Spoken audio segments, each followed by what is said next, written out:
Болат ауылында времянканың бағасымен үй сатылады. Жердің көлемі 14 сотық. Міне 500 метр жерде мектебі тұр. Қазір сыртын, ішін бәрін көрсетейін.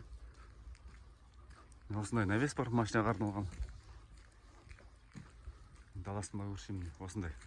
Осы жерде бір 7 соткасы бар. Соны үйдің ар жағында тағы да бір 7 соткасы бар. Үйге ошақтан кіреміз.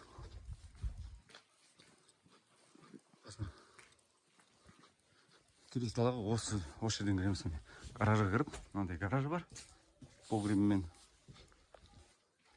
Осы жерде тағы бір 7 соткасы бар. Мында қора ұстауға болады, өзіңіз білесіз. Мына кісілер өздері тауық ұстайды осы жерде. Осындай үй. Қорасы бар. Участок былай барады.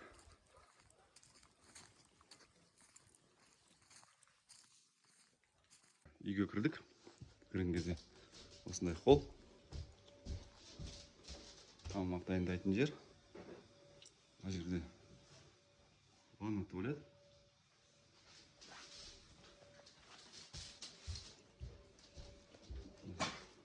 Тағы бір бөлме. Осындай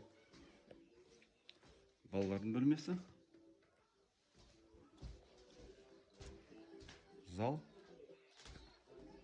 Бір спальня.